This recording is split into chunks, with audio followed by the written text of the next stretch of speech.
Kaya. So my advisor is Dr. Siegel. He's a herpetologist. So what we're going to be doing is looking at the lateral head glands on the side of Ursia chamberlaini, which is a type of salamander. Okay, so basically we got our salamander group from a collection and from South Carolina, from some friends of Dr. Siegel. What we did was we sexed them, and then we took 3 males and females per month out of the entire year. So that would be like what? 6 times 12? 36. No, 3 males and females, so that's 6 times 12. 72. 72. There you go. 72 heads. So then we sexed them, cut off their heads, and then they were fixed in formalin. Thank you, formalin. They were fixed in formalin, and then we did periplast and bedding. So that's a type of wax, and we took their heads, put them in the periplast and bedding, and then we would cut them into like a square or a cube. And then we would do some histological techniques and then put them onto slides. And then we did some H&E staining, which I still have 1 more box to stain. But we had 10 boxes in total, and there's like 100 slides, or you could fit 100 slides in each box. But basically what we did is when we had all the slides done, we would skip over a section and then continue with it. So it could be about like 90 to like 95 slides per box. So we had like 10 boxes of that. So here are the heads. Basically what they're going to look like. We have non-mating male or females here, and then mating and non-mating males over there. So basically you can just look at the males and kind of see the swelling in their glands over here. We're trying to see if it has anything, if the swelling of the glands has anything to do with them actually mating or not mating. We don't know yet. That's what we're looking at. And then if so, anything that's being secreted from those glands, if they help with mating. So we noticed that the males like to rub their heads on the females during courtship, and they have the nasoglobial glands that they use, and they'll rub that on the female's head. So we're looking at the lateral glands now to see if those are paired with mating, if so, what's being excreted, any pheromones, hormones, stuff like that. And then here is a picture of a slide. It's gray, but I do have some slides that are actually like have the stain slides from H&E that we just did today. But you can see the glands over here. Well, no, you can't. I can see the glands. Somebody probably can't, but they're little bitty glands. Look kind of like granules a bit, but they're over here on the side.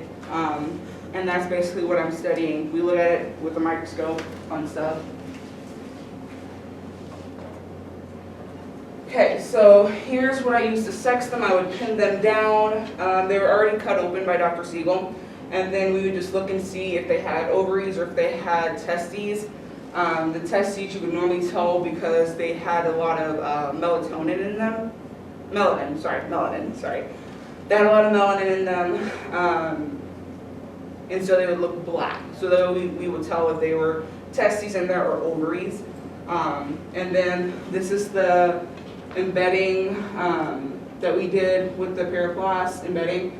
Those are already been, the heads have already been cubed out. And then that very last picture is just what the heads looked like before we started the embedding process. We would put the heads, they're in those little cassettes. We would stick them in the wax after 24 hours. So we turned the wax machine on for 24 hours. The next day we would stick those heads in there, leave them in there for 24 hours, and then the very next day we could start actually embedding them. Okay, so then like I said, there's little histological techniques that we used here on the microtome. So we would take the head, that picture to the far, I guess y'all's right. Picture to the far right, you can kind of see the head, the little blurry dark spot in there. So we would take that, stick it into the microtome, and then we would make slides from it. Those are my slides that are on the plate warmer. You really can't see the actual strips. I don't think, can you guys see the strips? No. I can, but I was in there, so I know what they're supposed to look like. Yes, okay, yeah. Christy knows. I've been chilling in there. Cody should know. Sam should know. But normally we do about 3 to 4 lines on the slides. So that way we just like use up, you know, a good amount of slides. So yeah, this took about, I would say like 4 to 5 months to do. I started this last semester, but then of course, you know, COVID, so then we had to leave. But it took about 4 to 5 months for us to get through the 72, so yeah, we finished that last week, and now staining literally took less than 2 weeks, so that was really easy. Alright, so H&E staining. So basically this first picture is what our food looks like. So we have toluene, 100% ethanol, 95% ethanol, then 70% ethanol. We would put hematoxylin in here. This is Scott's solution in here. And then we would also use eosin. Thank you, eosin. So eosin would be here, but I had cleaned it up already, but I just went ahead and took a picture of it to show you. Over here is where I actually started the stain, or after they were done being stained, I would start cover slipping them. So then we'd have some glue right here. It's a toluene based glue. And basically you just put the glue on there, put the glue on the cover slip, and then you slide it into place. You press down to get all the air bubbles out, so that when you look at it underneath the microscope, you don't see any air bubbles floating around, but the cover slips will stay on there. That picture to your right is them drying. So we'll do a lot of cover slip, a lot of slides. We'll cover slip a lot of them at a time. We'll normally do about 2 boxes, and then we'll kind of be done with that. And so down here, I should have made this a little larger, is a picture of our actual stained heads. So what you're looking at or looking for is there'll be like these little pink undertones of the glands. And so that's what we're actually studying inside the heads. So you really can't see it. I should have made this a larger picture, so I'm sorry for that. But you'll see like purple hues, and then you'll see some pink undertones, and those are the glands that we're looking at. We're looking for those specific ones. All right, also, so another grad student of Dr. Siegel's, Meg, she brought in some Sirens. And so because I have like a huge passion for microbiology too, Dr. Siegel's told me to just take a skin swab of the Siren and see what type of microbes would grow on it. So I did. This is just 3 out of the 20-something, no, I had like 18. I had like 18 plates.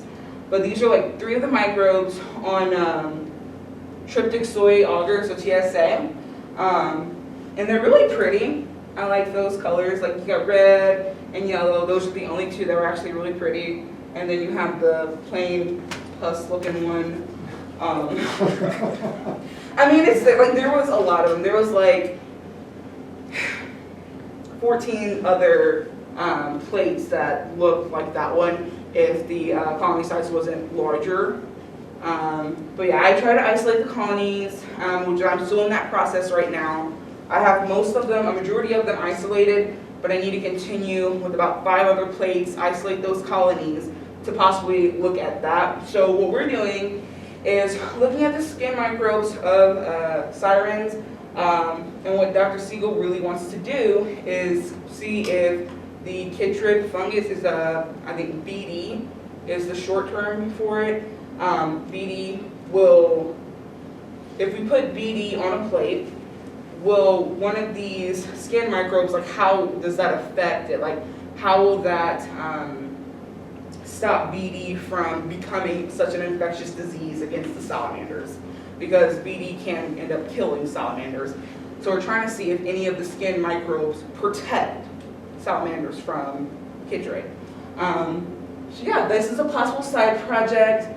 Hopefully I can graduate with 2 papers, I don't know. but right now we're still with looking at Euryssia, Chamberlain eye, but then possible Siren project too. So that's it. You literally just hit 10 minutes. I was timing you. I told you. Like, it was like 10 minutes and 20 seconds. I told you it was 10 minutes. Do we have any questions? Yes. So, so you're looking at essentially trying to determine if the swelling in the head is a function somehow associated with reproduction. Yes. So how long do these salamanders live? You don't know? Not sure. I'm not going to give you a guess because Yeah, I'm not. it may be just 1 year. Yeah. Right? So, Probably, I think a little bit more longer than 1 year. yeah, I'm just curious, how would you, I mean, just seeing the fact that the males end up with larger heads, and it seems to happen at the same time that the mating season happens, you really don't know if that's just a consequence of the males getting older. All right, so they might be sexually dimorphic and males just get big heads when they get old. Yeah. I know Dr. Siegel would definitely have the answers for that. Yeah. But thank you for that question because now I can ask him and I can have that for when I actually do my proposal. So. Yeah. I think they live multiple years because there's a paper, I think in the 1930s by Noble who said, he talked about these hypertrophication and he was saying that it was yearly. So they swell and then it disappears again, they go back to normal size. Yeah, Yeah. if I remember it correctly.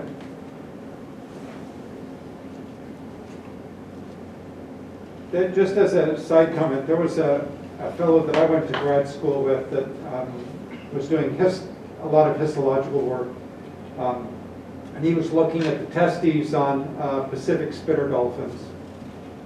So he was on a fishing boat for a year, and every time, it was a tuna boat, and every time they pull up a net full of tuna, there'd always be some dolphins in there. So if it was a male, they just slice him open, remove the testes, and then throw the rest of the dolphin overboard. So he had a year's worth of data. You know, every day they'd pick up some dolphins, and he had all these wonderful histological sections that he collected over this entire year, and that's what his master's thesis. So he came back after that year, and all he did for about the next year was embed these things, you know, preserve them, embed them, do the histological sections, then look under the microscope to detail the reproductive cycle on these males. It was a cool project. Yeah. Oh, I forgot to say, also with the, if they're excreting pheromones, we're going to look at the chemical composition of them too, so that will include a biochemist. And I think Dr. Siegel has a friend of his lined up to possibly be the one to look at that. Either that or Dr. Casey, that's here. He's a biochemist too. So.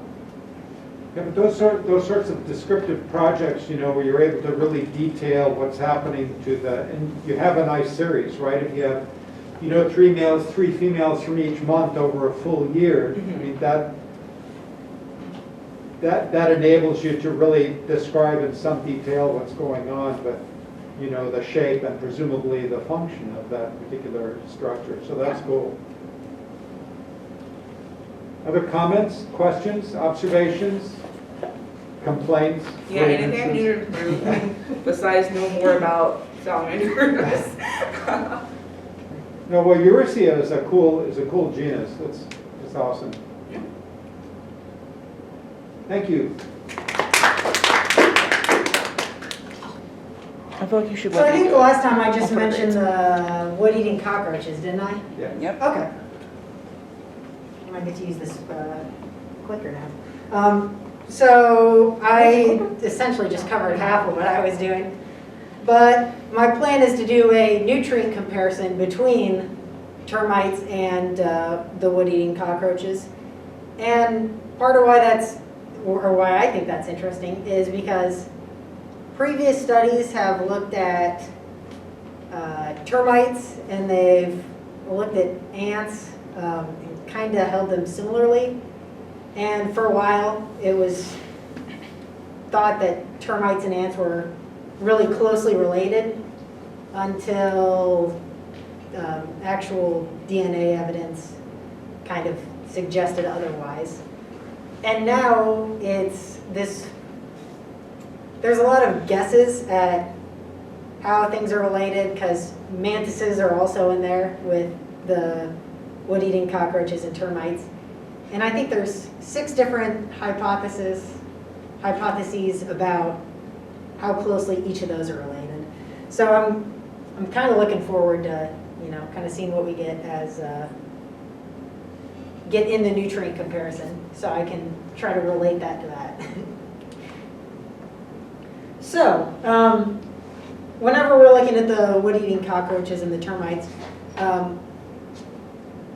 one of the main key differences that we're looking at is the social structure. And that's because termites are eusocial and they share food between each other. Whereas the cockroaches are, I don't want to say solitary, but semi-social. And with termites, I kind of wish everybody wasn't wearing a mask right now so I could see the look on their faces. You might know what I'm about to talk about. But they share food through a process called trophallaxis. And there are 2 kinds. Termites actually do both, whereas a lot of the ants only do one kind of trophallaxis, which is mouth-to-mouth food sharing. But termites do mouth-to-mouth food sharing as well as mouth-to-anus sharing. So that's proctodial trophallaxis. Maybe I should turn that camera around so I can get there.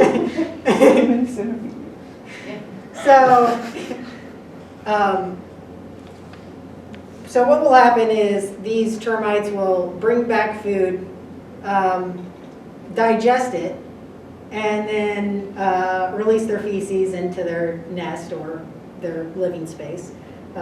I try to stay away from nests because a lot of times people think of some more elevated termite structures. And some termites do that in elevated areas, but not any of the ones around here. Yeah. Proctodial trophallaxis. So they share a lot of food, mouth to anus, and that's partially what gives them a little bit more of a nutrient difference than with the cockroaches, who, because they're solitary, they don't do that, and we don't really see that at all.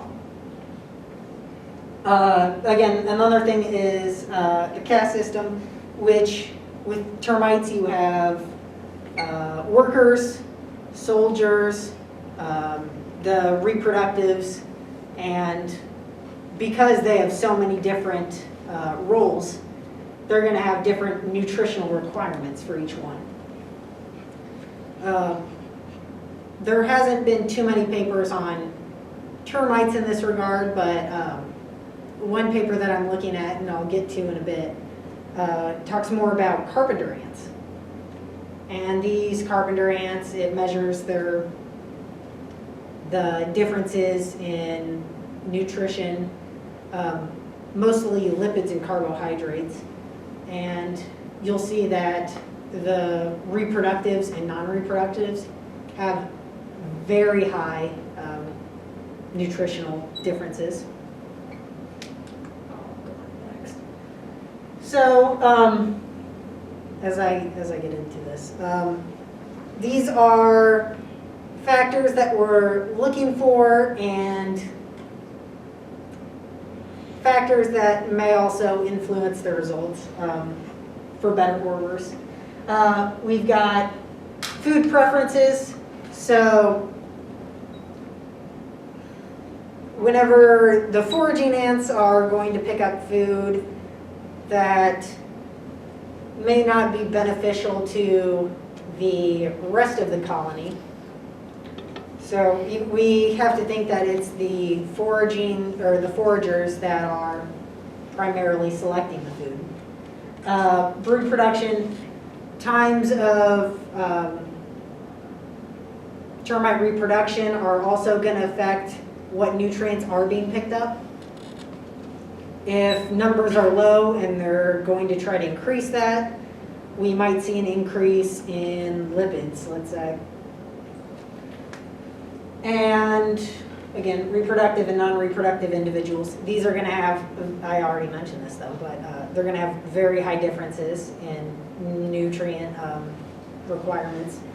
Temperature and precipitation, I should kind of put these together, but because we're doing this over the course of a year, in a single year,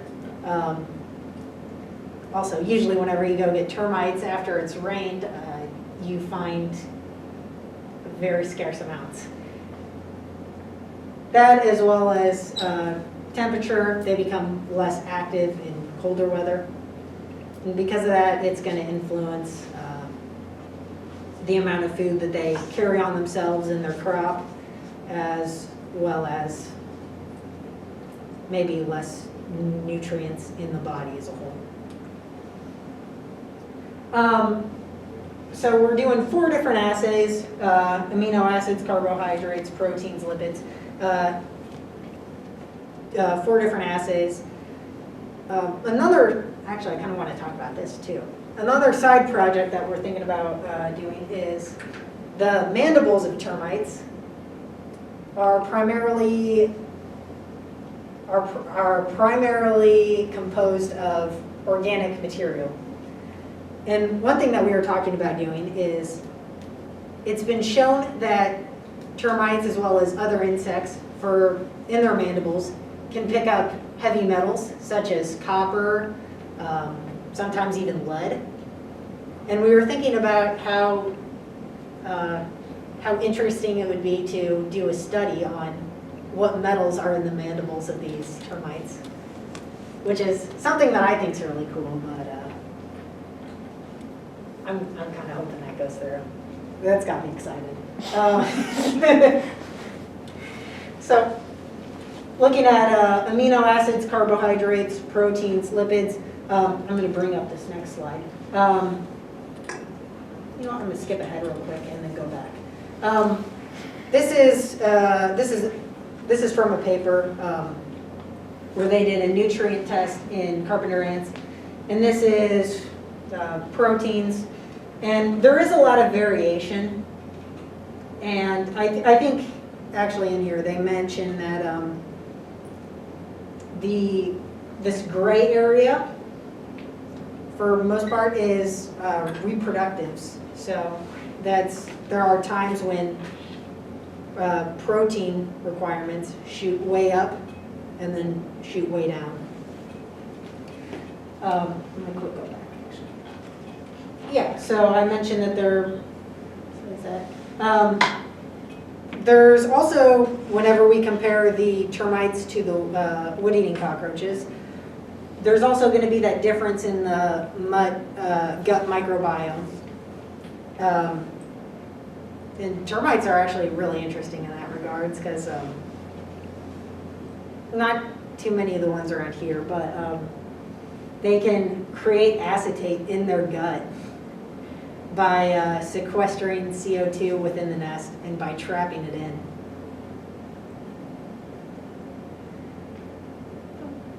And then the final difference is the wood-eating cockroaches are much bigger compared to the termites, and that size difference is also going to lead to a bit of a nutrient composition difference. So I'm kind of expecting that as well. Are there any questions? Oh, yeah. Yeah, so how do these, let's imagine you're a wood-eating cockroach or a termite, and you get into a piece of wood, okay? So how long do you stay in that piece of wood? That is very, there's a lot of factors that go into that. That was one thing I read this paper on. I'm trying to remember the author of it right now. But part of it was nutrient content of, the wood that they're in. Part of it, part of it, it kind of gave kind of the answer I was looking for, which was usually not more than a few hours before returning to the nest. And then another component was how much food they already had in their crop before arriving. So do you think that somehow that they are able to assess what the quality of the food that they're taking or that they have in their gut? So, and that informs their foraging decisions. Yeah. Yeah. If you were to go out to Kelso and you found a snag, so a standing dead tree, Yeah. Would you expect to find termites and/or wood roaches in there? There's a lot of factors for that. One common one, I already talked about rainfall, but another one is elevation, especially with the termites. You wouldn't think so, but they very much prefer higher elevations compared to lower elevations. You'd also have to kind of look at how much decay is taking place and evaluate that. Even if I did see something, most of the termites that I collect are done with corrugated wooden, it's just cardboard traps really. Yeah. Yeah. So I wouldn't really collect them by hand. Yeah. Yeah. So, I mean, when I split wood, I can tell as soon as I pick up something that, yeah, it's, it'll burn, but this is, and you split it, and in the middle of this piece of wood is this huge ant colony. Every now and then you'll come across termites in there, but it seems like the wood roaches, they're rarely inside a piece of wood unless it's hollow or something, but they're always in the crevices in a wood pile or something like that, and they're just everywhere. Yeah, they don't burrow as much as termites do. Yeah. And termites don't. They still don't burrow a whole lot compared to like carpenter ants. So the carpenter ants are the ones I'm finding in the wood that I split, is Yeah. that right? They make their homes in the wood, Yeah. and they kind of use that. They actually can't digest the wood, which is actually really interesting. I was reading about that too. So they pretty much just eat. They pretty much eat the wood. They can't digest it. They eliminate it, and sometimes they'll be, I don't want to say tactical, but they'll be very forward thinking about where they excrete the wood that they ingest, and use it to either put it in places that would better defend the nest that they just made, or to increase airflow for thermoregulation. So that's But they must have some gut flora, right, that enables them to, I mean, because that's always the big thing about termites, right, is that, like, we don't have the ability to digest cellulose, but termites have these gut microbes that enable them to process that, and so they're getting their nutrients. Yeah. I'm assuming that these guys do the same as well as wood roaches? the carpenter ants can't at all. They're completely out of luck. They can eat soft plant material, Yeah. but they can't eat the woody or more. So they're in that wood just for a safe place to be? Yeah. They can digest cellulose, but not lignocellulose, Yeah. which is, I think, the woody portion. Yeah. Oh, and I actually just remembered something that I was gonna mention. So with the different assays, so the procedure for that is they need to be stored in below 80 freezers, where we can stop the the breakdown of the amino acids and the proteins. The lipids are more durable. Carbohydrates, yeah, somewhere in between. But, so we freeze them. The Bradford assay, which is the protein one, that one's actually the simplest one. Just mix in the assay, measure it at a wavelength of, I can't remember off the top of my head, 535, something like that. And that's straightforward. The other ones, they require you mix them and then boil them, and then do your measurements. So they take a little bit longer, and usually they need to be cooled after you've boiled them for about an hour or so. So there's a lot of waiting with the other ones. Any more questions? I might have missed it in the beginning, so I was kind of still in like the grossed out on the cockroach part. But you're doing like the cockroaches and the termites. Yeah. So where do the ants come in? Are they just like a comparison to them, or are you doing So- something with them too? So people used to think that like the ants and termites, because they look pretty similar, if you just do like a morphological comparison, you would think that they're related. However, they're not as related as people think. It's more like ants are over here in Hymenoptera, and then you have termites and Isoptera, and they form a group with cockroaches, that's Latodia, and also mantises. You're not actually doing work with ants, it's just kind of a... No, it's just, there have been similar studies, Okay, yeah. kind of like mine, with ants. And so I'm kind of using them as a, I guess, I'm kind of looking to them for direction. Okay. I think Judd probably has a lot of experience with ants. Yeah, Yeah.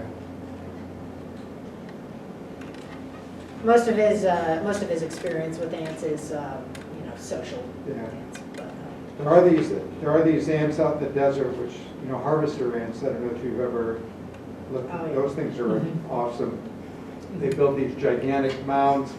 The mound can be like 4 feet tall, and you start sifting through it, and you just find everything in there. As a matter of fact, most of the fossils of rodents that we have, in museums everywhere in the world come from harvester ant mounds. So you just go through them and sift them and just pull out all the rodent teeth. They consume everything else, but they don't consume the teeth.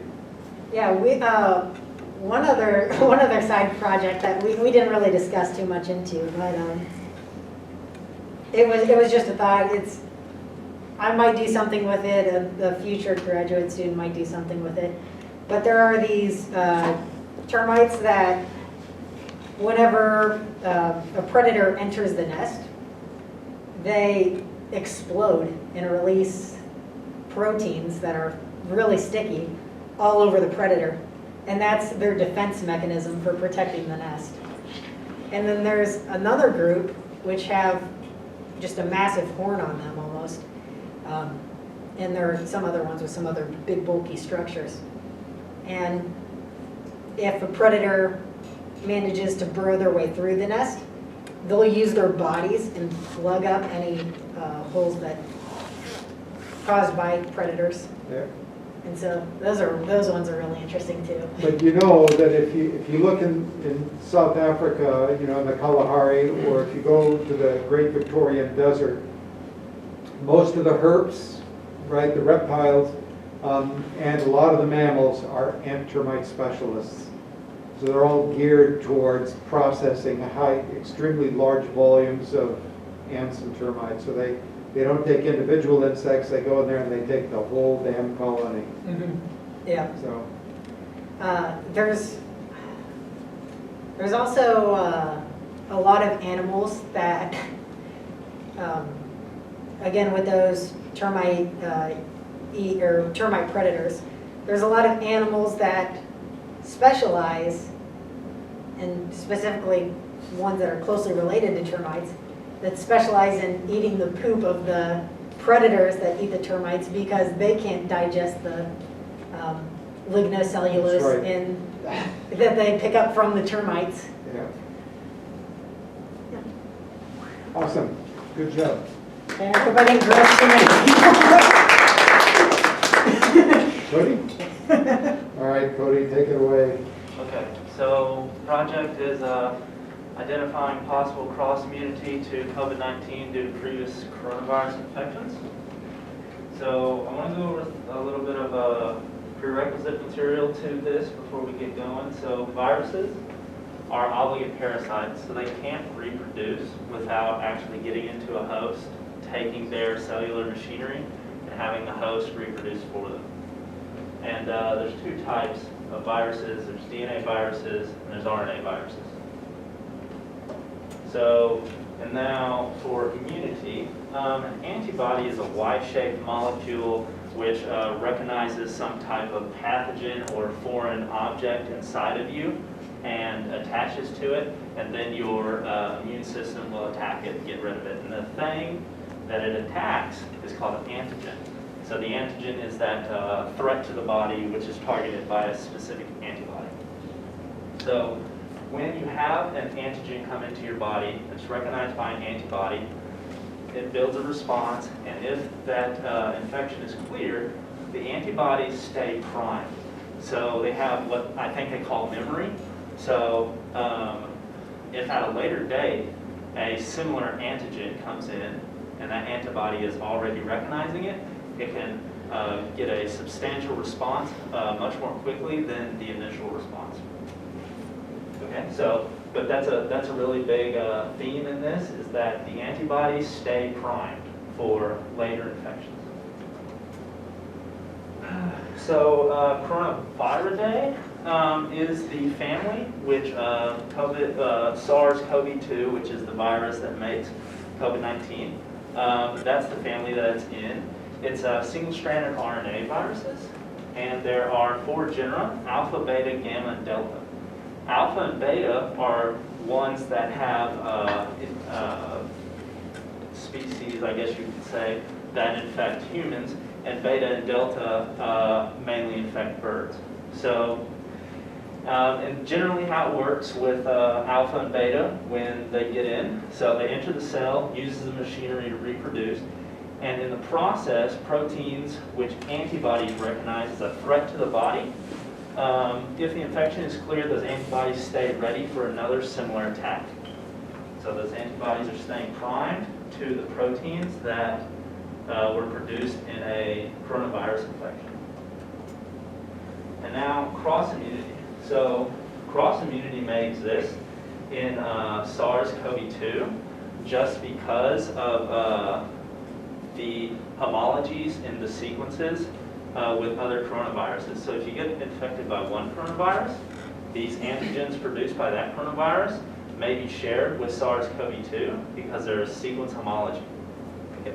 So this is just a hypothetical thing.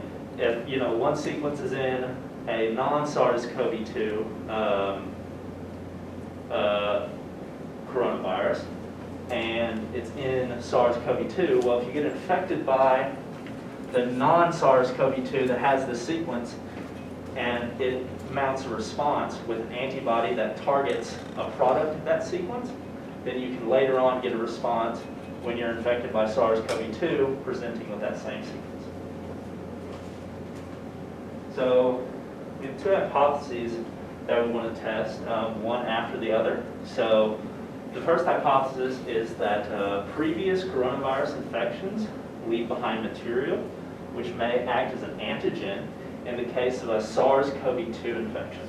So kind of like I said, you get infected by one coronavirus, the body stays primed for another coronavirus. And we're trying to see if there's significant enough similarity between this coronavirus and SARS-CoV-2 to give you some partial immunity to SARS-CoV-2. And then the second hypothesis, which only works if the first hypothesis is supported, would be previous coronavirus infections produce antigens which are recognized as the body, by the body in the case of SARS-CoV-2 infections. So the first hypothesis is dealing with, okay, is the material there? is the material there to have this secondary response to a different infection? The second one deals with, does the response actually happen? And so I'm dealing with part 1 right now, and we will approach part 2 if it's supported. But right now, we're not really doing anything with part 2. I just wanted to mention it. So, an overview of our methods. So, we took 3 data sets, a bunch of sequences from non-SARS-CoV-2 coronaviruses, so the 6 that infect humans but are not the one that causes COVID-19. Then we took COVID-19 sequences.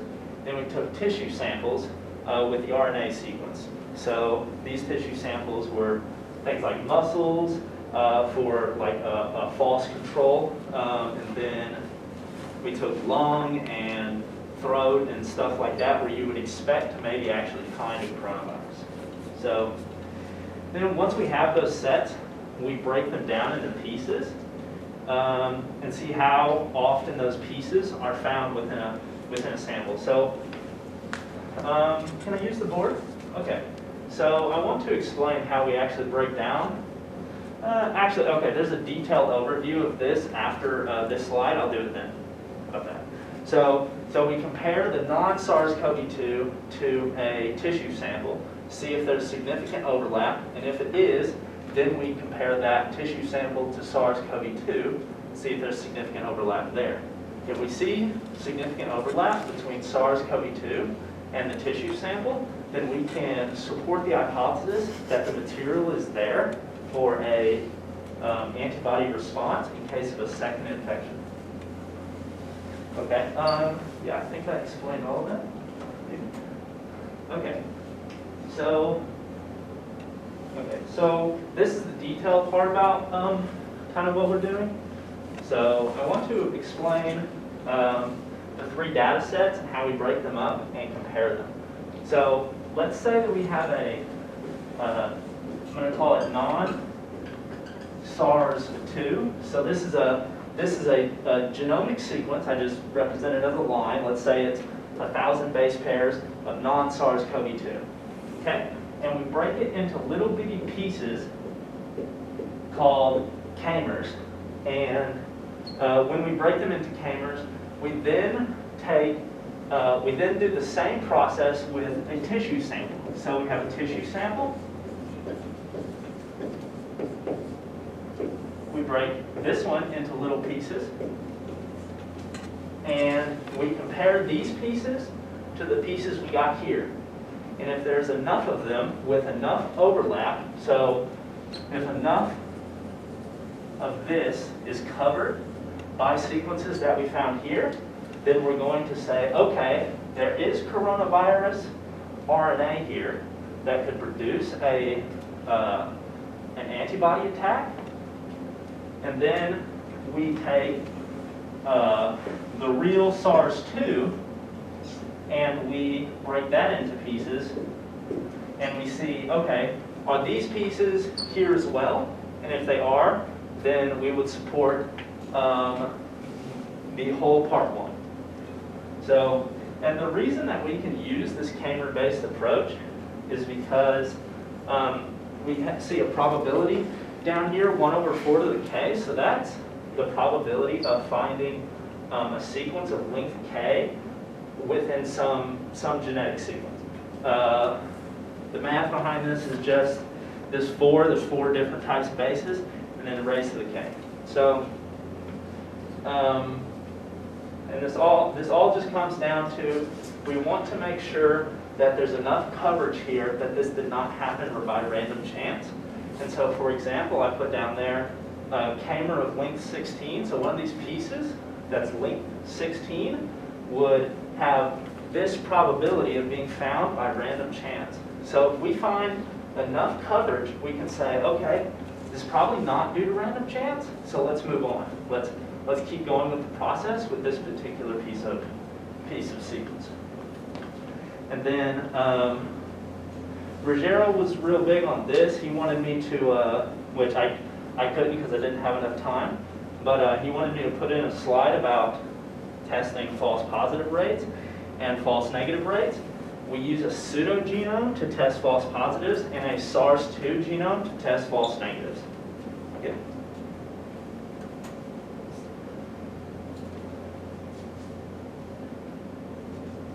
Okay, and I explained that on the last one, just saying it.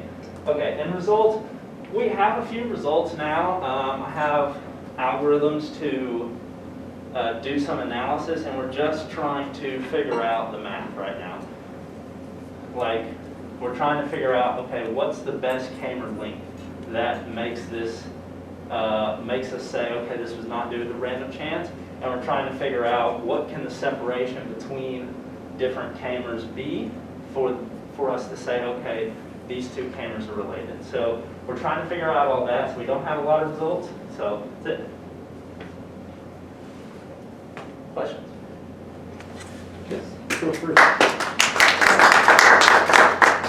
So for those of you that are in experimental design, this is a perfect example of essentially the difference between Bayesian worldviews and frequentist worldviews. So the strategy that you're using and the one that's absolutely appropriate here is a frequentist worldview, right? So you're figuring out those probabilities, right, ignoring any sort of previous knowledge or any of that sort of stuff, as the probability is going to be a simple ratio 1 out of 4 to the k, right? So it's pretty straightforward. This is one of those examples where that's the ideal fit. So that's my comment. Okay. Oh, I had a couple questions. So the tissue samples, are you just looking at information from them, or do people send them into you? Yeah, so they're on databases. Okay. So it's like a doctor took a biopsy from a muscle, and then they sequence the RNA that they found inside that somehow, and put it online, and I take it and I do my stuff with it. If you got COVID, could you use yourself as a sample? I mean, maybe. Huh. And then my last question are, what are the kinds of birds that are affected Oh, I have by no the- idea. Absolutely no idea. I read that today. Oh. Yes. Could you use like students on campus, seeing as everyone and their mom is getting COVID? We could, but that, you know, you have to sequence this stuff, and Yeah. we don't have money to do that, so we take it from online databases. Gotcha. What is the online database? So there is, so this non-SARS-CoV-2, somebody wrote a big phylogenetic paper, and he had millions of data points. We took his for that, then we used NCBIA, NIH or something for this, and then I believe, yeah, I think these two are the same, but this came from a paper. Anything? Okay. Thanks, Cody. Good job.